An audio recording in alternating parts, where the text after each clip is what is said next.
I just want to tell a little story tonight about, not necessarily about a win with a Clean Water Act lawsuit, but to talk about how the Clean Water Act itself, because of victories that river keepers and water keepers and others get in the courts, has empowered citizens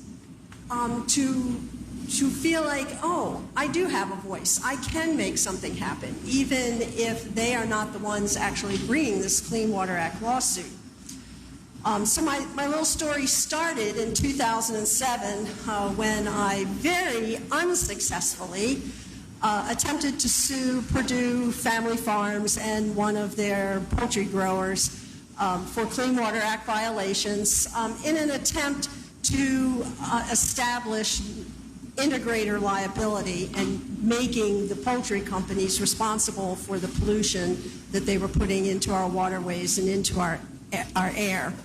But we lost. But it started a movement on the Lower Eastern Shore of Maryland. A single woman, Lisa Inzarello, who had a little farm on Backbone Road in Somerset County in Princess Anne, when a developer of a CAFO, not a family farmer who wanted to put more chicken houses on his farm, this is someone who didn't even live in the county, bought 2 small pieces of property and was going to put 4 giant poultry houses on one and 6 poultry houses on another, with her farm right in the middle. And she just said enough is enough. And she started the Backbone Road Corridor Citizens Group.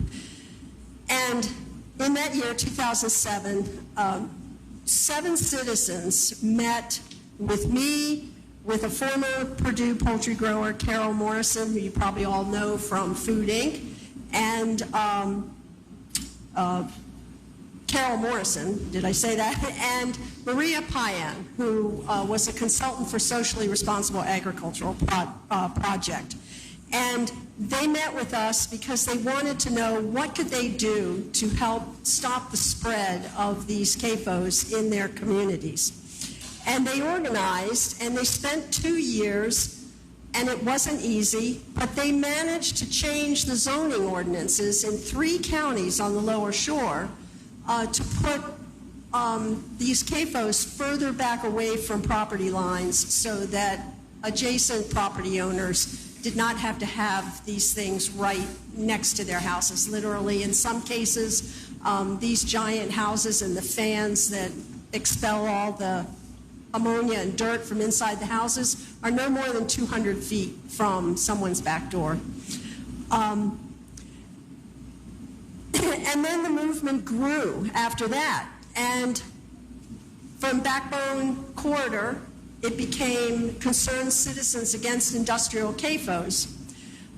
Gabby Camerado and Monica Brooks from a neighborhood in northwest Salisbury, Maryland, organized their neighbors and their community to fight off 14 poultry houses that were going to be built over top of their sole water source, drinking water source, the Paleo Channel aquifer.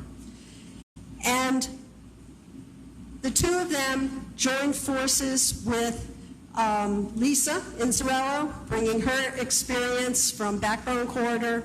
Also, Mary Ashanti, an amazing, strong woman from the NAACP in Wicomico County, and Leila Moreno-Kraus, who worked with CATA, the Immigrants Support Association there in Wicomico County. And aided by Assateague Coastal Trust, my organization, Food and Water Watch, and at the time, Environmental Action Center, which was a couple of attorneys that worked pro bono for them, they fought off those 14 houses, and those houses were never built. And then the movement grew even more, and these warrior women that I've been naming to you, they organized to try and pass the Community Healthy Air Act, which would compel the state of Maryland to monitor emissions from poultry houses and put up air quality monitors there on the lower shore.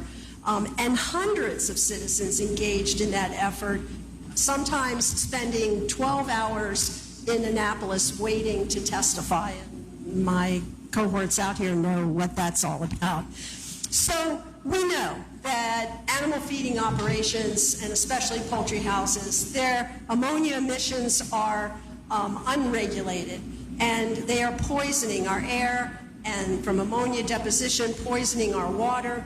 And it's just making people who live in communities near CAFOs, it's making it impossible for them to live healthy lives.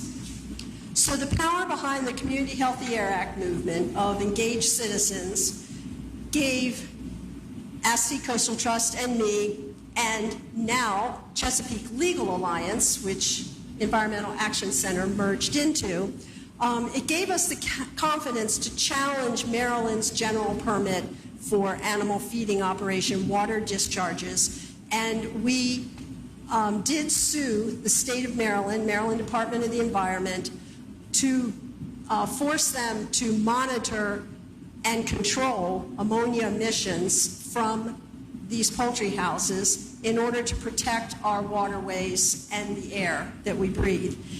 And we won.